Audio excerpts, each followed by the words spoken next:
ओम शांति।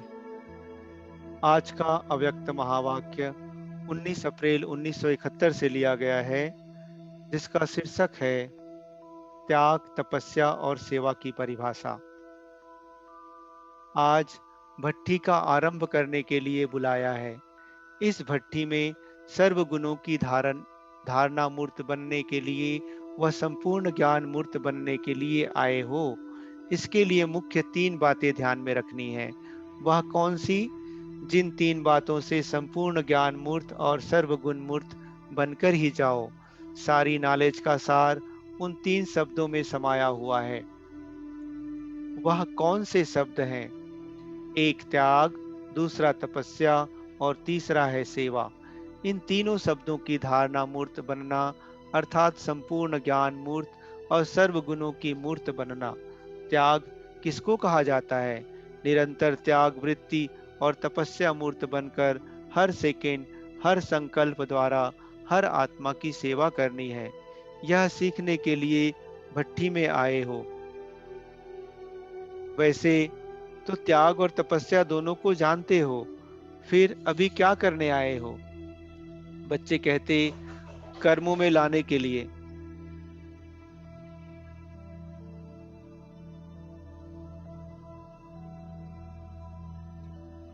भले जानते हो, लेकिन अभी जो जानना है उस प्रमाण चलना, दोनों को समान बनाने के लिए आए हो। अभी जानने और चलने में अंतर है। उस अंतर को समाप्त करने के लिए भट्ठी में आए हो। ऐसे तपस्वी मूर्त व त्याग मूर्त बनना है, जो आपके त्याग और तपस्या की शक्ति के आकर्षण दूर से प्रत्यक्ष दिखाई दे। जैसे स्थूल अग्नि व प्रकाश अथवा गर्मी दूर से ही दिखाई देती है, वह अनुभव होती है, वैसे आपकी तपस्या और त्याग की झलक दूर से ही आकर्षण करे। हर कर्म में त्याग और तपस्या प्रत्यक्ष दिखाई दे, तब ही सेवा में सफलता पा सकेंगे। सिर्फ सेवाधारी बनकर सेवा करने से जो सफलता चाहते हो वह नहीं हो पाती है।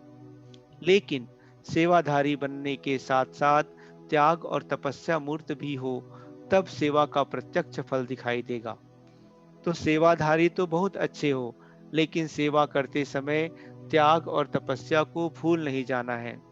तीनों का साथ होने से मेहनत कम और प्राप्ति अधिक होती है। समय कम, सफलता अधिक। तो इन तीनों को साथ जोड़ना है।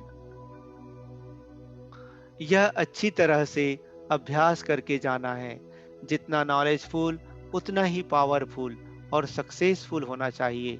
नॉलेजफुल अर्थात ज्ञानी की निशानी यह दिखाई देगी कि उनका एक एक शब्द पावरफुल अर्थात शक्तिशाली होगा और हर कर्म सक्सेसफुल अर्थात सफलता मूर्त होगा। अगर यह दोनों रिजल्ट कम दिखाई देती है तो समझना चाहिए कि नॉलेजफुल बनना है। जबकि आजकल आत्माओं द्वारा जो अधूरी नॉलेज प्राप्त करते हैं, उन्हों को भी अल्पकाल के लिए सफलता की प्राप्ति का अनुभव होता है। तो संपूर्ण श्रेष्ठ नॉलेज की प्राप्ति प्रत्यक्ष प्राप्त होने का अनुभव भी अभी करना है। ऐसे नहीं समझना कि इस नॉलेज की प्राप्ति भविष्य में होनी है। नहीं, वर्तमान समय में नॉलेज की प्राप्ति अपने पुरुषार्थ की सफलता और सेवा में सफलता का अनुभव होता है। सफलता के आधार पर अपनी नॉलेज को जान सकते हो, तो भट्ठी में आए हो चेक करने और कराने के लिए कि कहाँ तक नॉलेजफुल बने हैं। कोई भी पुराने संकल्प व संस्कार दिखाई ना दे। इतना त्याग सीखना है। मस्तक अर्थात बुद्धि की स्मृति व दृष्टि से सिवाय आत्मिक स्वरूप के और कुछ भी दिखाई ना दे, वह स्मृति में ना आए। ऐसे निरंतर तपस्वी बनना है। जिस भी संस्कार व स्वभाव वाले, चाहे रजोगुनी चाहे तमोगुनी आत्मा हो, संस्कार व स्वभाव के वश हो, आपके पुरुषार्थ में परीक्षा के निमित्त बनी हुई हो, लेकिन हर आत्मा के प्रति सेवा अर्थात कल्याण का संकल्प व भावना उत्पन्न हो। ऐसे सर्व आत्माओं का सेवाधारी अर्थात कल्याणकारी बनना है। तो अब समझा त्याग क्या सीखना है, तपस्या क्या सीखनी है और सेवा भी कहाँ तक करनी है। इनकी महीनता का अनुभव करना है। हर पुरुषार्थ में फलीभूत वह हो सकता है जिसमें ज्ञान और धारणा के फल लगे हुए हों। जैसे अभी सभी के सामने ब्रह्मा कुमार प्रसिद्ध दिखाई देते हैं, दूर से ही जान जाते हैं कि यह ब्रह्मा कुमार है।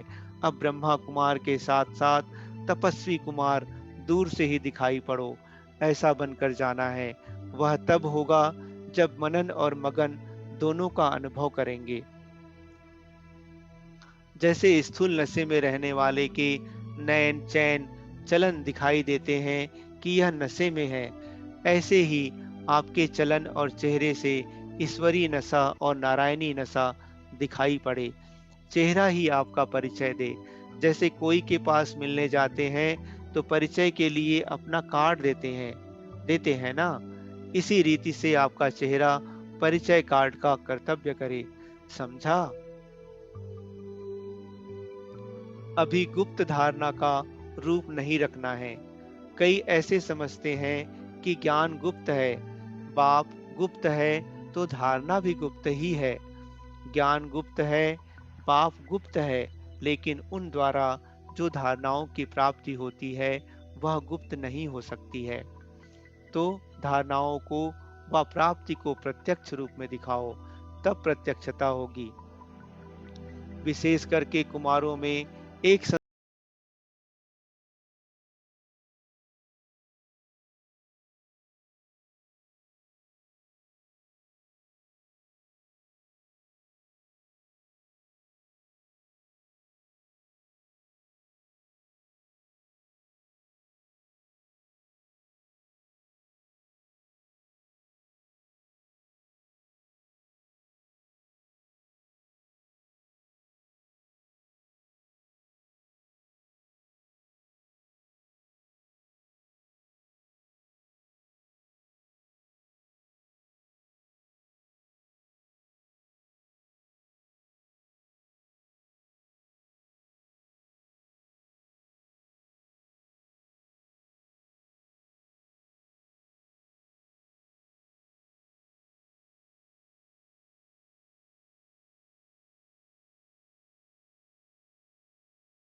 और हर आत्मा के तमोगुण और प्रकृति के तमोगुणी संस्कारों को भस्म करने का कर्तव्य चलना है। अब समझा कि कौन से कर्तव्य का अभी समय है। तपस्या द्वारा तमोगुण को भस्म करने का। जैसे अपने चित्रों में शंकर का रूप विनाशकारी अर्थात तपस्वी रूप दिखाते हैं, ऐसे एक रस स्थिति के आसन पर स्थित हो तपस्वी रूप अपना प्रत्यक्ष दिखाओ। समझा? क्या सीखना और क्या और कैसे बनना है? इसके लिए यह कुमार ग्रुप मुख्य स्लोगन क्या सामने रखेंगे जिससे सफलता हो जाए? सच्चाई और सफाई से सृष्टि से विकारों का सफाया करेंगे। जब सृष्टि से करेंगे तो स्वयं से तो पहले से ही हो जाएगा। तब तो सृष्टि से करेंगे ना।